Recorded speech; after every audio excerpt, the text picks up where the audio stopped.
Assalamualaikum warahmatullahi wabarakatuh. Alhamdulillahilladzi ahyana ba'dama amatana wa ilaihin nusyur. Asyhadu an la ilaha illallah wahdahu la syarikalah wa asyhadu anna Muhammadan abduhu wa rasuluh la nabiyya ba'dah. Allahumma salli ala Muhammad wa ala alihi wa ashabihi wa man tabi'ahum bi ihsanin ila yaumiddin. Jamaah salat maghrib Masjid Nurul Huda yang dirahmati oleh Allah, mari kita tidak bosan-bosannya untuk selalu bersyukur kepada Allah, karena Allah telah memberikan nikmatnya yang sangat banyak kepada kita. Dua macam nikmat yang menurut Nabi manusia itu sangat sering lalai untuk mensyukurinya, yaitu nikmat sehat dan nikmat waktu luang. Di saat sehat kita itu sering tidak memanfaatkan kesehatan kita itu dengan sebaik-baiknya. Di saat kita punya waktu luang, kita juga sering menghambur-hamburkan waktu yang disediakan Allah itu kepada kita. Barulah kalau kita itu sudah sakit, kita mulai merasa bahwa kesehatan itu sangat berharga. Barulah kalau kita ini sudah mulai sempit waktunya, maka kita ini merasa bahwa waktu kita menyesal.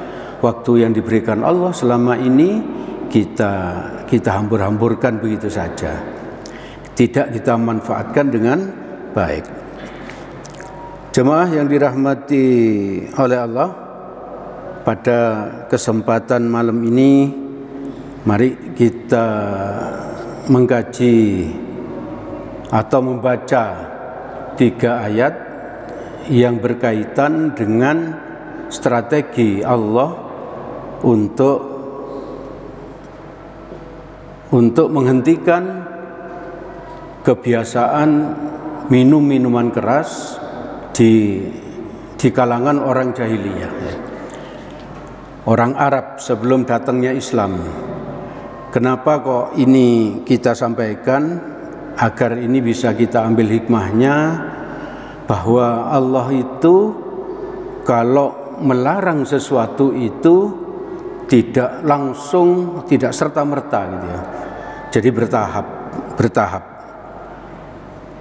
Orang sekelas Umar bin Khattab ketika jahiliyah, beliau juga suka minum-minuman keras ya. Suka minum keras. Bahkan beliau juga membunuh putrinya yang masih balita ya. Jadi betapa Umar bin Khattab itu sangat jahiliyah, tapi setelah itu bertobat menjadi pembela Islam dan dijamin surga oleh Nabi. Di Quran surat Al-Baqarah ayat 219 Allah berfirman, A'udzubillahi minasyaitonirrajim, yas'alunaka 'anil khamri wal maisir qul fihima itsmun kabiru wa manafi'u linnas wa itsmuhuma akbaru min naf'ihima.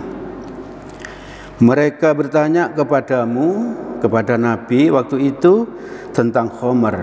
Khamr itu minuman keras dan judi ya.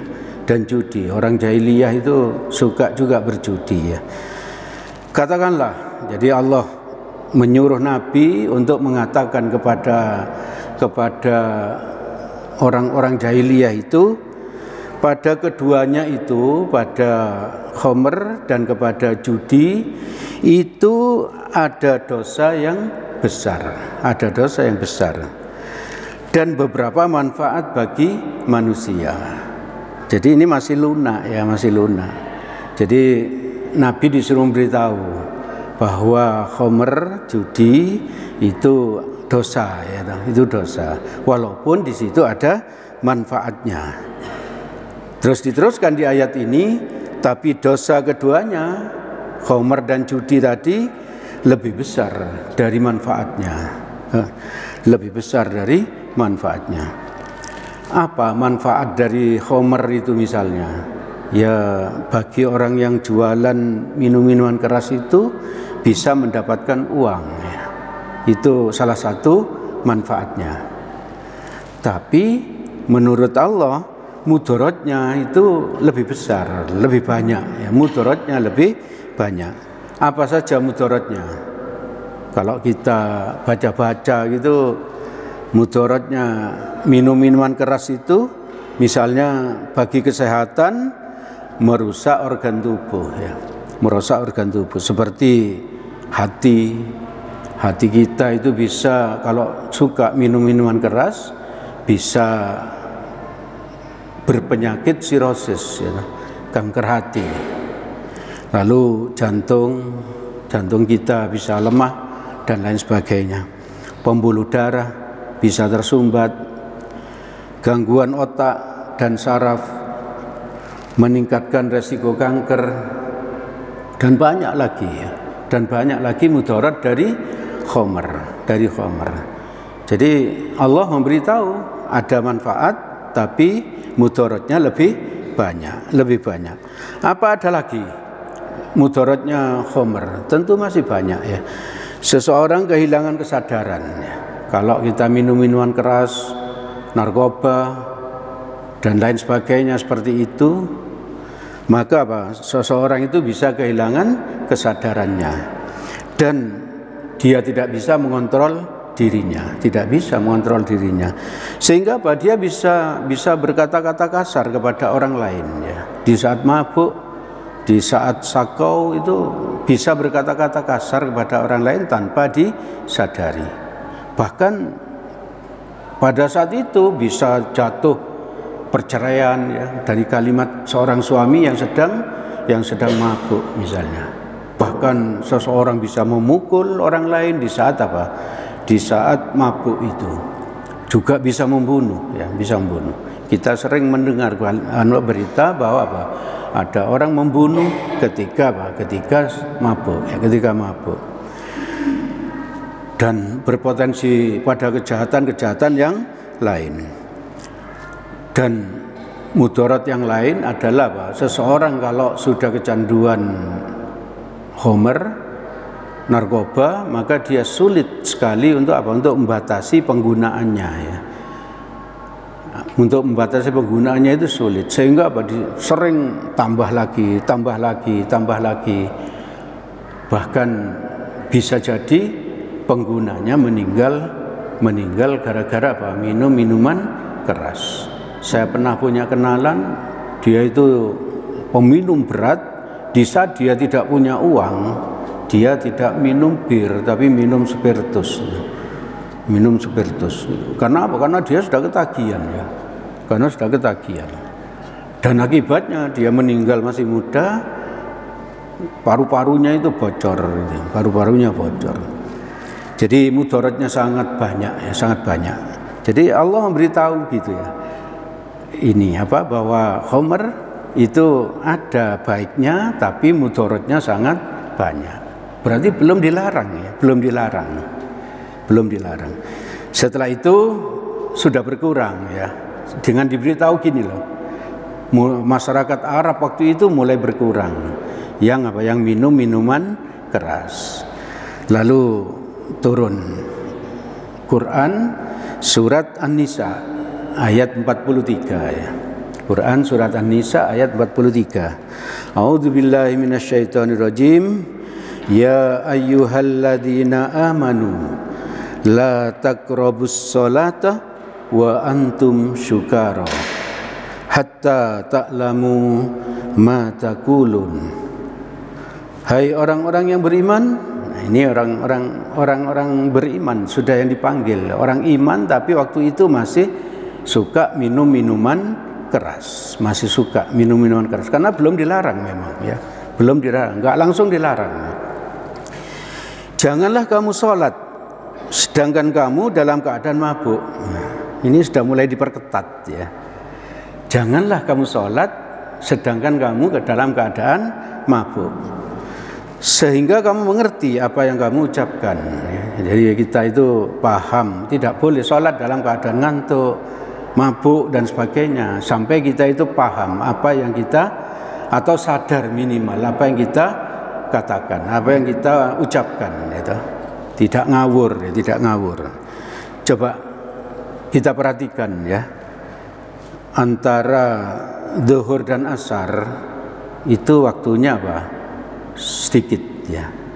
Berarti peluang untuk minum minuman keras antara zuhur dan asar itu kecil ya. Jadi orang Arab waktu itu sudah mulai kesulitan untuk minum minuman keras, karena ada larangan apa? Jangan sholat kalau kamu mabuk. Sehingga apa? Orang Arab tidak minum minuman keras di saat zuhur dan asar. Lalu asar dan maghrib juga sempit waktunya, sehingga apa? Sudah mulai sempit lagi ya. Mulai sempit lagi.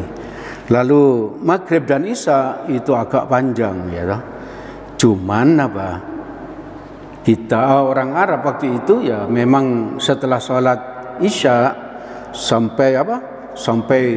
Sampai subuh itu barangkali apa? Barangkali bisa istirahat. Jadi tidak minum lagi ya, sempit lagi waktunya. Walaupun ada kesempatan, waktunya cukup banyak. Lalu antara subuh dan zuhur itu juga cukup panjang waktunya. Jadi sekitar selesai subuh itu sekitar jam 5 ya. Berarti ada waktu sampai jam 11. Berarti ada waktu berapa jam itu? 6 jam ya, 6 jam. Tapi orang Arab sudah mulai sedikit yang apa? Yang minum minuman keras. Karena apa? Karena waktu-waktu itu mereka harus bekerja gitu ya. Jadi dengan larangan seperti ini, jangan sholat kamu di saat apa? Kamu sedang mabuk. Sudah mulai terbatas. Sehingga apa? Sehingga orang yang minum minuman keras di Arab sana waktu itu mulai berkurang lagi. Setelah itu, setelah dirasa imannya kuat, Allah kan Maha Tahu, maka turunlah Quran surat Al-Maidah ayat 90. Langsung saya baca artinya. Hai orang-orang yang beriman, sesungguhnya minum khamr, judi, berkorban untuk berhala itu misalnya apa? Misalnya di saat tanggal 1 Syuro nyembelih sapi, lalu kepalanya dilarung ke laut. Nah, seperti itu. Mengundi nasib dengan panah adalah termasuk perbuatan syaitan. Maka jauhilah perbuatan-perbuatan itu agar kamu dapat keberuntungan. Itu sudah dilarang ya. Sudah diberitahu oleh Allah, itu perbuatan syaitan. Khamr itu perbuatan syaitan, maka jauhi. Agar apa? Agar kita masuk surga. Ibu bapak, saudara-saudara yang dirahmati oleh Allah, apa hikmah dari sejarah dilarangnya minum minuman keras ini? Bahwa Allah tidak langsung mengatakan apa? Khamr itu haram ya. Kalau dikatakan langsung khamr itu haram, mungkin banyak yang melanggar itu. Maka hikmahnya adalah Allah mengajari kita di dalam berdakwah, di dalam mengajak orang untuk sholat, untuk ngaji, atau mencegah kemungkaran, itu harus pakai strategi gitu. Misalnya saja, kalau tetangga kita ada yang belum sholat, lalu kita ajak untuk sholat dengan mengatakan begini misalnya, sampean itu loh sholato, wis tuwek kak sholat. Kira-kira ya apa gitu. Dia tersinggung, bahkan marah gitu. Bukan hanya apa? Bukan hanya tidak sholat, bisa jadi kita dipukul gitu. Bisa jadi. Atau minimal apa? Dia membalas kita. Aku loh masuk neraka ya badanku dewe. Lah apa sampean usil? Nah, dijawab seperti itu bisa jadi. Tapi coba kalau kita Pak, ada tetangga kita yang belum sholat, setiap waktunya makan siang kita datangi ke rumahnya, kita ajak ya, sekarang ke warung bakso gitu. Kita traktir gitu ya. Lalu besoknya kita traktir makan soto gitu ya. Besoknya lagi makan gado-gado gitu. Setelah 1 bulan kita bisi, Pak, ayo sholat yuk gitu ya misalnya. Kira-kira sungkan nggak kira-kira? Minimal itu sungkan karena apa? Karena sering ditraktir gitu. Karena sering ditraktir. Sungkan karena sering ditraktir. Nah, itu mungkin masih banyak caranya. Itu kan salah satu cara itu. Salah satu cara. Karena apa? Karena Allah sendiri, Allah yang Maha Kuasa itu memakai strategi untuk apa? Untuk membuat orang-orang jahiliyah pada saat itu untuk berhenti minum minuman keras, untuk berhenti berjudi. Maka mari kita tiru hal-hal seperti itu. Setelah beliau itu sholat, barangkali masih sholat di rumah, lalu kita sampaikan misalnya apa? Keutamaan sambil kita traktir misalnya. Kita sampaikan keutamaan apa? Keutamaan orang sholat, ya keutamaan orang sholat. Orang sholat itu kalau khusyuk misalnya apa? Misalnya dia apa? Akan menjauh dari apa sesuatu yang mungkar, sesuatu yang mungkar. Atau minimal apa? Orang yang sholat itu pasti disiplin orangnya, ya, pasti disiplin. Apalagi kalau sholatnya di awal waktu terus, ya. Nah, kalau di awal waktu orangnya pasti disiplin. Sehingga kalau dia bekerja, dia pun pasti disiplin. Kalau dia kerja disiplin, pastilah apa? Prestasinya bagus, ya. Prestasinya bagus. Itu manfaat, salah satu manfaat dari sholat. Lalu setelah dia kuat, diajak sholat ke masjid, dia sudah mau misalnya, maka kita sampaikan kalau enggak sholat itu seolah-olah itu kita itu kafir, ya, seolah-olah ya, karena ada hadis apa? Ada hadis mengatakan yang membedakan orang yang sholat dengan yang tidak sholat, yang membedakan antara Islam dengan yang kafir itu adalah sholat, gitu. Itu Nabi seolah-olah memberitahu kita bahwa kalau kita tidak sholat itu koyok-koyok itu kita itu kafir, gitu. Kayak seperti orang kafir. Orang kafir kan nggak sholat, ya toh? Orang kafir kan nggak sholat dan sebagainya. Pokoknya kita mari berstrategi. Dulu di zaman Nabi pernah ada seorang pemuda nafsunya itu sangat tinggi, ya, sangat tinggi. Pemuda ini suka berzina, gitu. Ketika ada larangan zina, pemuda ini kurang ajar, ya. Dilarang zina itu bukannya taat, tapi dia apa? Menghadap Nabi, minta izin kepada Nabi. Wahai Nabi, saya minta izin untuk berzina. Kalau kita gimana kira-kira? Ya? Kalau ada jamaah sini terus tiba-tiba bicara ke kita, kira-kira zina itu apa ya, gimana? Mungkin langsung kita bilang apa? Haram, neraka, langsung gitu. Tapi Nabi enggak ternyata, ya. Nabi enggak bilang apa? Oh, kamu masuk neraka, kamu dosa besar, tidak seperti itu. Nabi malah bertanya begini kepada apa? Kepada pemuda tadi.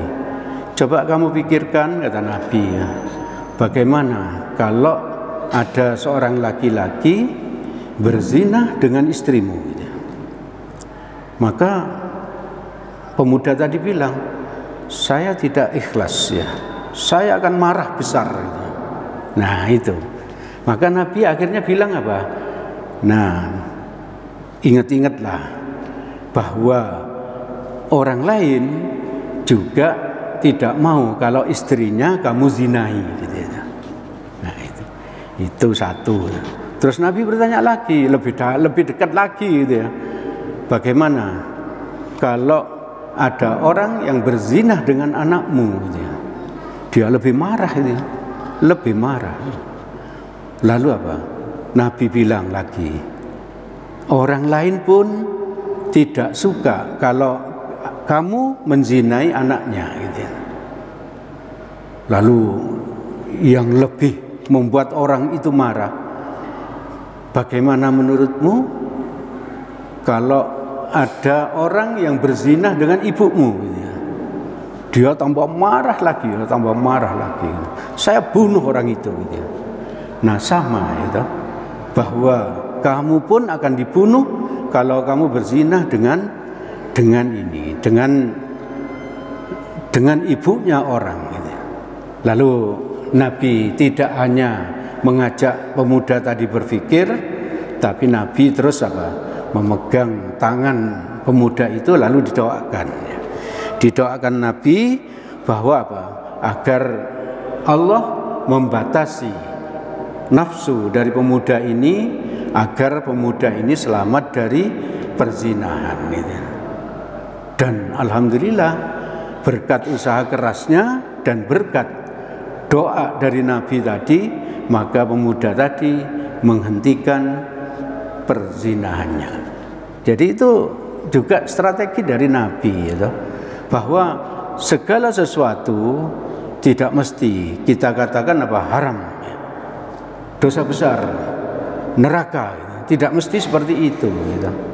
Tapi kita bisa sentil egonya dia gitu. Bisa kita sentil emosinya dia gitu.